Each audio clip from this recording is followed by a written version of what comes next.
the Experts. It's a very special edition. I know it's not yet March, which, Megan, you may not even realize is Women's History Month, but it is an all-women extravaganza. It's an estrogen extravaganza here today because we have two special guest stars. Sally's running the board. Megan is producing as usual. I'm Jill Schlesinger, editor-at-large of CBSMoneyWatch.com, and we are joined by Ellen Gordon Reeves, as well as Kimberly Palmer. So let me give you everyone's bio, which is fantastic. Ellen Gordon Reeves, I don't know. I feel like I want to have like a much shorter description of you, like you are the jobs guru. You can, fine. Jobs guru works for me. You feel okay with that? Sure. All right, let me do the whole thing. She wrote this best-selling book, which is awesome, called Can I Wear My Nose Ring to the Interview? A Crash Course in Finding, Landing, and Keeping Your First Real Job. You know, if you did that with like your first real husband, that could have been a whole nother market. You could have done a kind of a separate follow-up to that. And can you be led around by your nose ring? Yeah, there you go. I like that. Reeves is a frequent guest on every single national TV and radio show worth its salt. Her next book is about career planning and job hunting for women in transition. I was one of those women. Hey, I think I am one. We are. So I mean, we are like living isn't it. everyone? We're living it, baby. It's good for March Women's Month. I like that. Okay, what else have you done? You've done pretty much everything. You're a comedy writer. You do improv. She has a nightly live performance in New York City called Extreme Professional Makeover Boot Camp for Job Hunters. She has a BA from Harvard. The best thing about her is that she's from Providence, Rhode Island. And we share that. Exactly. I'm not from there, but I just but lived you there were for there. a long time. Yeah. And wait a minute. You also got a master's from Harvard? Also? You're like double Harvard? No, I have an MA from Northeastern University in writing and teaching writing, and an MED from Harvard. So I always say I'm MA, MED, maimed by the higher education system. Oh, excellent. That's great. Well, let me bring in Ms. Kimberly Palmer via Skype. Hi, Kimberly. That's so awesome. Kimberly is a senior editor and personal finance columnist for U.S. News and World Report. She writes the magazine column and daily blog Alpha Consumer, and she's appeared on some show that competes with the early show. I don't know what the name is. All right, it's the Today Show. CNBC, CNN. She's also been here at MoneyWatch.com for interviews when she was plugging her book, which was actually, why do we have her book in here? What's the name of the book again? Generation Earn, the Young Professional's Guide to Spending, Investing, and Giving Back. Well, we basically brought you here because we are not young anymore. Neither. Speak for yourself. No, I'm older than Jill. But we're basically the same age. So anyway, so here's what we're going to do today, guys. We are going to do a little bit of everything. We're going to do some job and career stuff with Ellen. We're going to do some general financial stuff with Kimberly and anything else that you want to sprinkle in. You can go onto our website at MoneyWatch.com. You can log into the live chat. You can send us an email, ask the experts at MoneyWatch.com. We got a bunch of questions. And so Kimberly, you can like weigh in here on some of the job stuff. We're going to defer to the Queen of Jobs.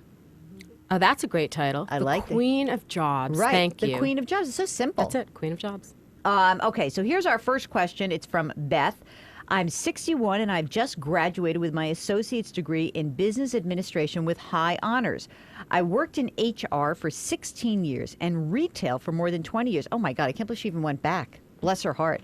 I have recently lost my job. Now I can't even get an interview. What more can I do? I think my resume is fine. So, what do we tell Beth to do? I mean, this is like really rough, right? Well, first of all, Beth, congratulations on your degree. Right. And do not worry about losing the job because this is a great opportunity. And how lucky could you be? You have HR experience and marketing experience. So the first thing you should be doing is going back to all of your friends in HR because they're HR people and you're probably tapped into some kind of HR professionals association. And if not, you better join one right away because you can write your own ticket. You can reach out to all these people, tell them what you want to do, and they're the mother lode. People are banging down the doors to get in face-to-face with HR people. And that really is my mantra all the time. Stop looking for a job and start looking for a person. The right person will lead you to the right job. And you're in HR and marketing, which means you know how to sell, and you know how to sell yourself. About the resume, I just wonder if you're tailoring it correctly to the positions you're applying for. I hope you don't have one generic resume. You've got to really have it be focused on the specific jobs, but get out there and start talking to your buddies because they will lead you to these opportunities. That's great. That's great advice. Hey, Kimberly, when you get inundated from all of your youngster acolytes there, and they're really having a tough time of this.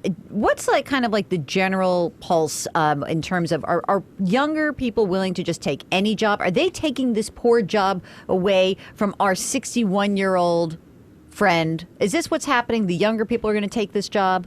Well, maybe. I mean, it's tough out there, especially for young people. I hear all the time that people can't get their ideal jobs. They can't get jobs with benefits. They're underemployed. So young people oftentimes will take any kind of job they can, at least until they can find their ideal job or one that's more fulfilling to them. And what's this thing about, wait a second, Ellen, the whole ideal job? What's up with that? I had a crappy job. I really had some bad jobs. I mean, along the way. But even in this market, I think you have a better shot at getting a job if you know what job you want. And this is where I think people really fall down. They are desperate, they feel vulnerable, not valuable, and they don't figure out what they really want to do and what they can do. And I always tell people, I can get you from here to there if you know what the there is. You can discover it along the way, but you've got to do so much informational interviewing, exploratory interviewing. And let's talk about the age, old versus young thing for a minute. First of all, the reality in this economy is that you are not as young as you feel. You're as young as you look. Wow. This is really important. My friend Lexi, the dermatologist, and the plastic surgeons, get me the Botox. Let's go. Yeah, Let's go. I'm not a Botox fan, but I would do it. Come on. Listen, you think this is my real hair, right? You've got to dye your hair if you're worried about ageism. You got to fix the teeth. No, it's really true because I think people tell me all the time they're worried about ageism, and I say one thing you can do is make yourself look as young as you can.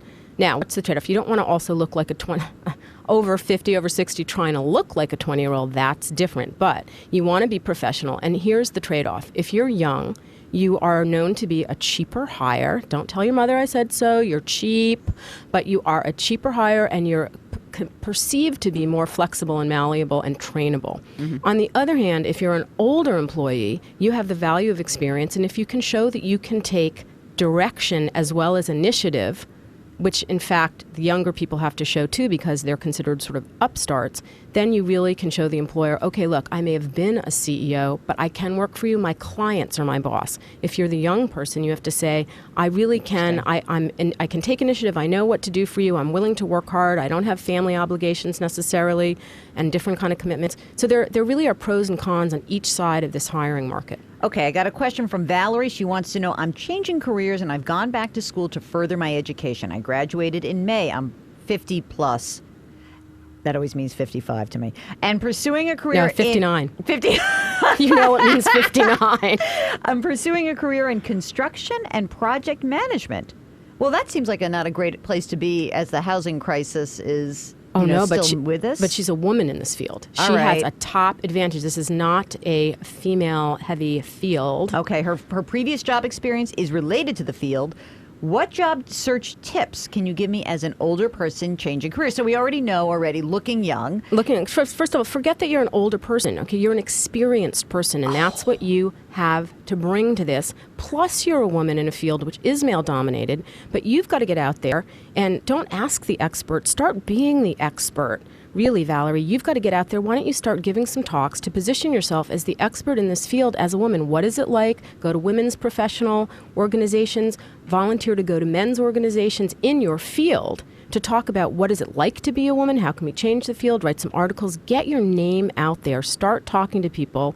And again, stop hurtling the resume into this black void of cyberspace, as I like to say, because you've got to be connecting with the people, and you really do have an advantage. You're really uniquely positioned for what you want to do. Now, here's one, and I will ask, actually, I think this might be one that has some relevance, Kimberly, to younger people, which is not the time. So stay with me here. Denise asks, I've been in the same nonprofit for 25 years and would like to change departments. I've changed jobs within my department, but what's the best way to become visible to other departments to be considered for a potential new job? And I ask that because I know some younger people in large organizations who've said to me, yeah, I'm in one side of the business, but I really don't want, that's what I took the job to break in. And now I need to but I feel pigeonholed in this one place. So for me, this is really an easy one because you're well placed in the organization and you need to be talking to everybody in your company and finding out what do they need and then volunteering to do it.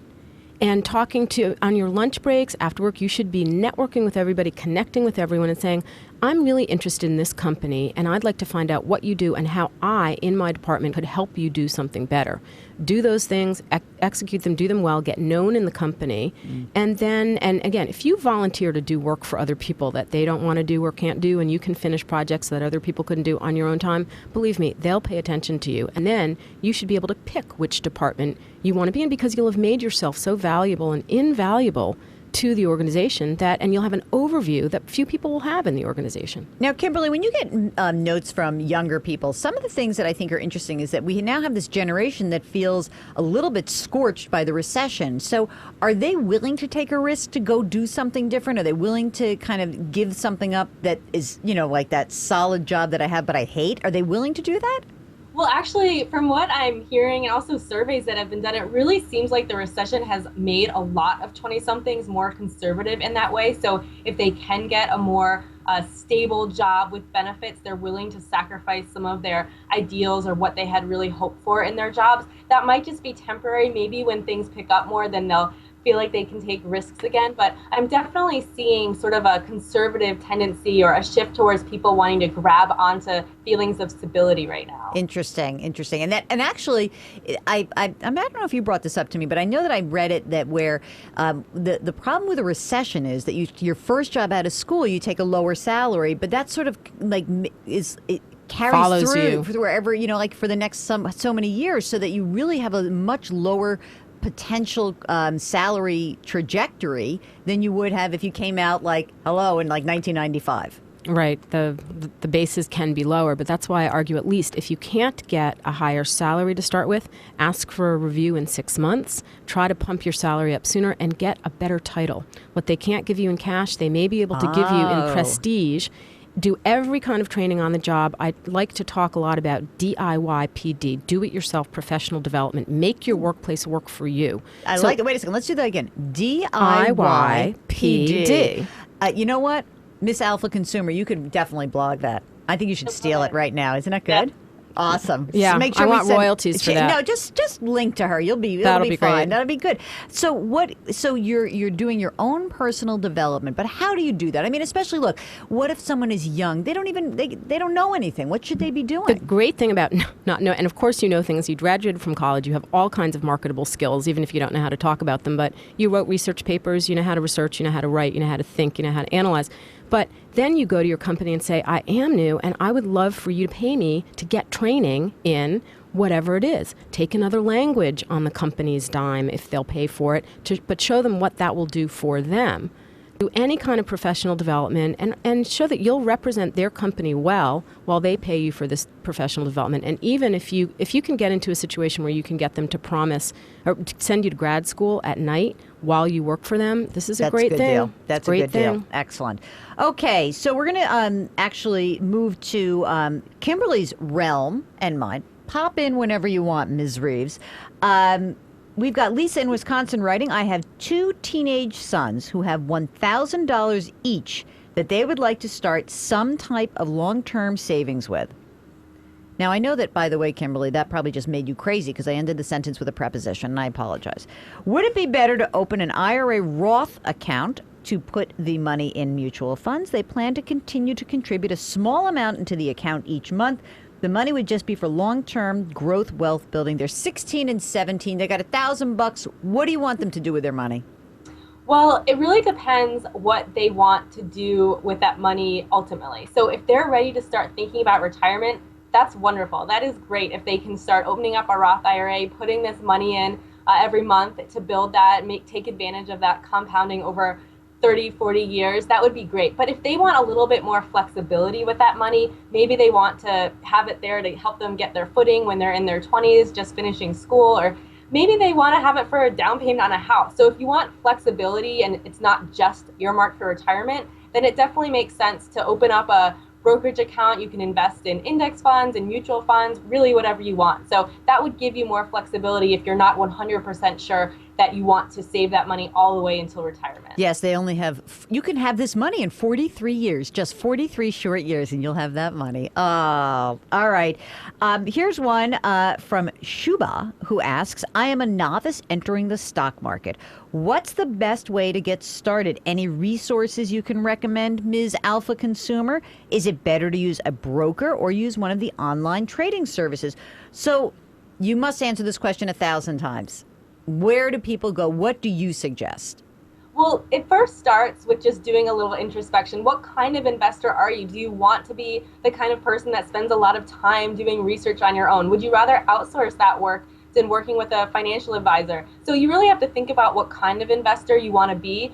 In terms of just getting started, I always recommend some of the classic investing books like A Random Walk Down Wall Street, just to sort of start figuring out what it's all about. And then once you really decide what kind of investor do you want to be, then you can decide if just open up a brokerage account and start experimenting on your own, or maybe you do want to work with a professional. So it really depends on your personality. And of course, when you work with a professional, it's going to cost you money. And so my as the person who used to get paid to do this, I would say that for many times, I would say to people, well, you should learn, even if eventually you do hire somebody, I think it's great to actually see what it is like to watch that money go into that Vanguard index fund and, you know, the bond fund, and see it move around and have a greater appreciation for what you're doing. Somehow or other, when you're connected to it, at least early on, the benefit is you're really sort of bought into the process. And that actually will make you have a better, if you choose to work with a broker or an advisor down the line, you'll be better at managing that relationship. So I think that would, I actually think that it's good to just go straight in. Don't go straight to like your daddy's broker. That's not going to work. I promise you. First of all, the guy's going to treat you like, you know what? Nothing good is going to happen there. All right, here's one from newlywed Steve. You ready, Kimberly? Ready. All right. My wife and I were married last year. We each own a house. Ooh, that's good. We are renting hers out. We will likely soon put my house up for sale and then apply for a pre-approval on a new mortgage for a new home. At the same time, I'm thinking seriously about seeking new employment. Ding, ding, ding. How much of a factor is it from a lender's perspective that one of the two applicants just changed jobs? Could this hurt us as we apply for a mortgage? I might also add that my wife earns about the same amount as I do, but she's in sales. Her earnings are entirely commission-based. Kimberly, should they buy the house first while he still has the job, or what do you think? Yeah, well, that's a tough one, because actually lenders can look down on that. Lenders can hold it against you if you've either just recently changed jobs, if your income is unstable. Lenders all have their own requirements here, and sometimes they want to see 2 years or at least 1 year of stable income from the same source. So you definitely want to think about that. But it might just mean you have to do more research, shop around, see what lender will offer you the best deal. Changing jobs like that isn't going to make your credit score lower, so it's really a matter of just finding the lender, figuring out what criteria the lenders are going to put you through. You agree with that? Well, I am thinking he really has to think about the timing of this employment shift and think about, you'll know more about this than I do, come up with some kind of bridge loan or something instead. Keep it stable, do the mortgaging while you have stable employment, and then start looking to shift things around. Yeah, I'm sort of into the, like, you got to lock down the thing that is hardest to get. And so we talked about this last week on Ask the Experts. In fact, we were talking about it because it came up with the bankruptcy question that we got, where someone was applying for a job and they wanted to know, wow, if I declare bankruptcy, that's actually not a great thing when I'm in the job market. So he said, listen, go get your job. Get that lockdown.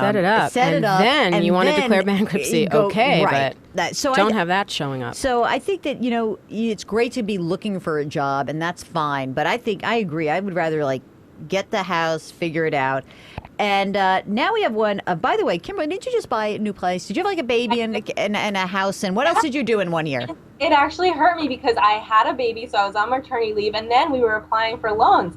So it actually ended up that the banks would only look at my husband's income, and they wouldn't even consider my income. So what? It's something you have to think about, because banks really are looking for that stability, that constant income, and it can hurt you. Wow. That's amazing. Lucky thing you married such a wealthy guy. That's so awesome.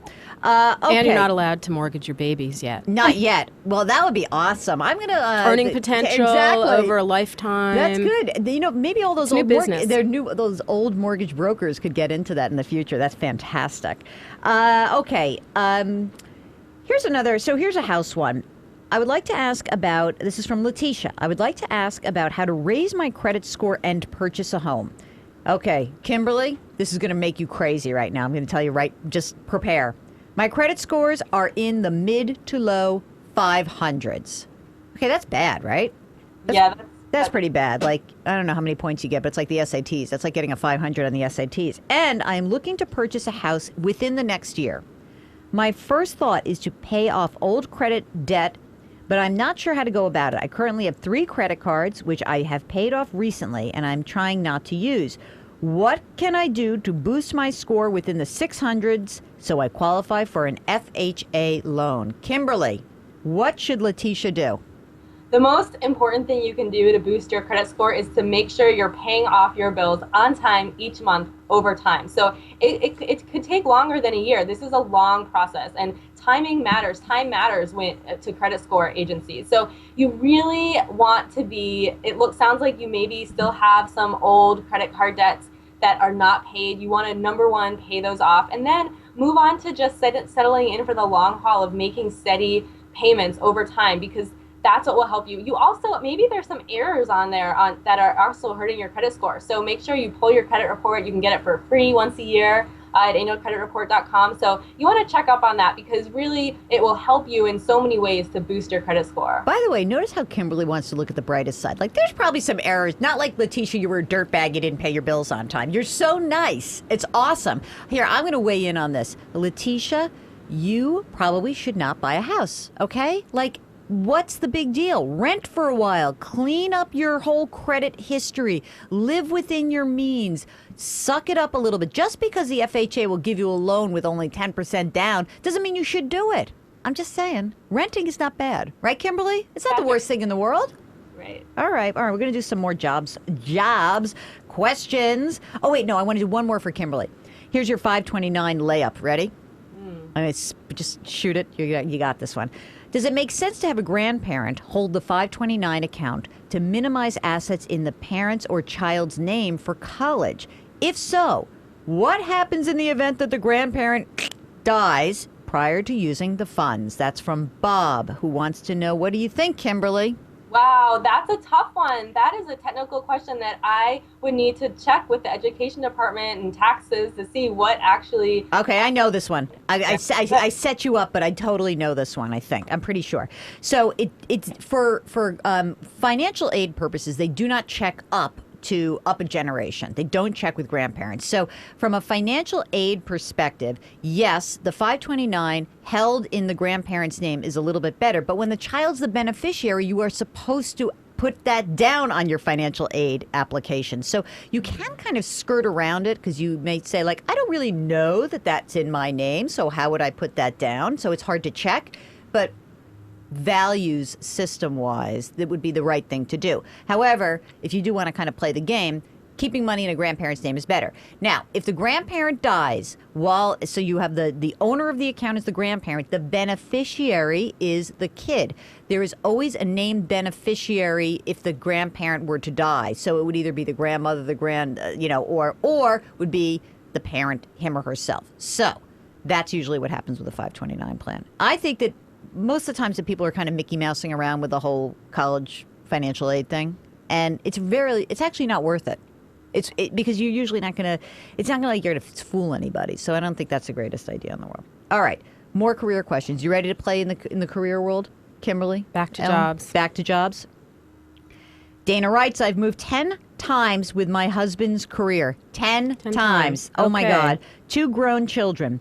Because of all the changes, I had been in and out of part-time jobs. I have a college degree in business. I have recently gone to career workshops, taken some computer classes, and taken the Strength Finders 2.0 test. I don't know what that is. I don't know what that is either.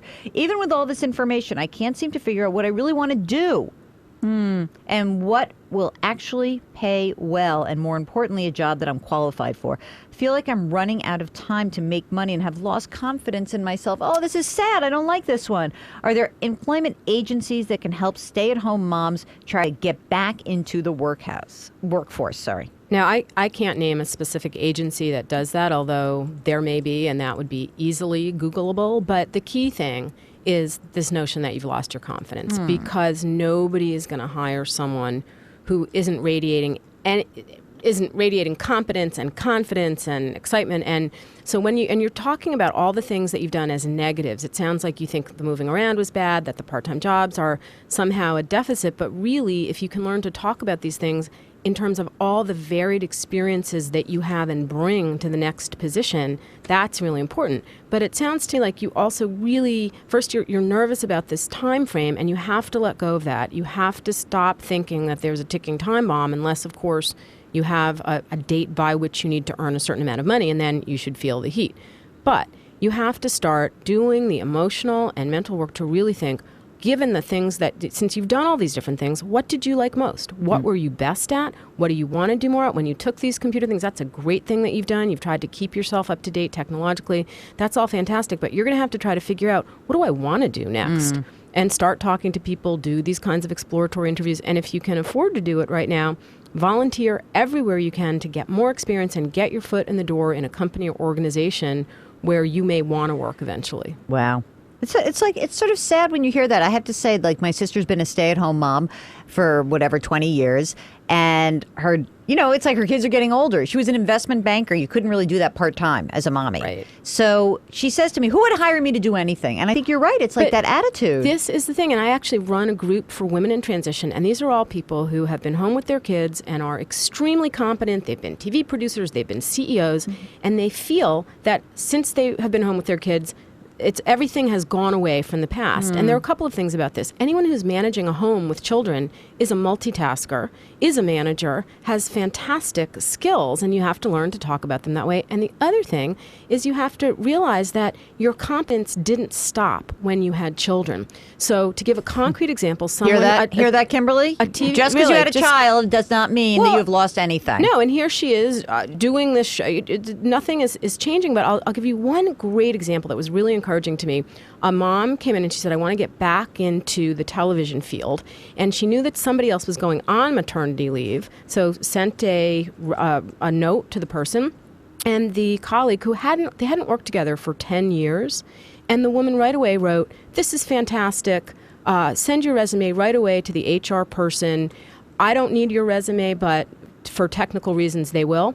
And I said to this person, do you realize that what this woman did, you haven't been in touch with her for 10 years, but she flashed back to your competence of the past immediately. And she's already given you the most fabulous recommendation and just is saying the resume is a formality. But to those stay-at-home moms, you've got to have your paper trail ready to roll. So you can't wait until someone comes to you and says, oh, could you send me a resume? And then you're thrown into panic because you haven't had one. Right, in 20 years. In 20 years. You're home. Take the time now. Start having your resume updated. Start drafting cover letters. Get all the materials that you need. Have a business card before you're in business. You need a card with your name and contact information, so when you meet people, if you're meeting them at birthday parties, they know how to reach you if something comes up. Now, Kimberly, because you have like you do a million things, does your card, it says, U.S. News, or is it like Kimberly, great author? What do you do? Do you do a little bit of everything, or do you just say Kimberly, I'm an all-around gal? Oh yeah, well yeah, my full-time job is here at U.S. News, so my business cards say that I'm here, senior editor at U.S. News. And then you don't have any other card. Perhaps you should have some cards made up in your back pocket. You never know. My father had a business card. He never had a business card his whole life. He was a trader on the floor of the American Stock Exchange. And he felt like, hey, I never had a business card. This kind of stinks. So his best friend made him a business card for my father's 60th birthday. And it said, Albert Schlesinger, president of whatever. And it had his phone number. And then it said, handicap equals 11. So that was it. Ladies, It's time to wrap it up. And I want to thank you again, Ellen Gordon Reeves. Remember, her book is called Can I Wear My Nose Ring to the Interview? And she is fantastic. Great career advice. Miss Kimberly Palmer, who is the senior editor and personal finance columnist for U.S. News and World Report. And among other, we're going to give her a new card and a title. I don't know. We got to think about that, Kimberly, right? I need one. You need one. Just have one set aside. You can sort of say to your boss, look, of course, you're my number one, but everyone needs a plan B, right? All right. So go follow Kimberly. Her blog is The Alpha Consumer, and we are always so delighted when she joins us because she reminds us what it's like to be a much younger age. Thank you, Kimberly. Thank you. And thank you, Ellen. It is so fabulous to have you here as always. If you've Great got to see more you. questions, shoot them over to us, Ask the Experts at MoneyWatch.com. I'm Jill Schlesinger, editor at large. We'll see you next week, right here, right now.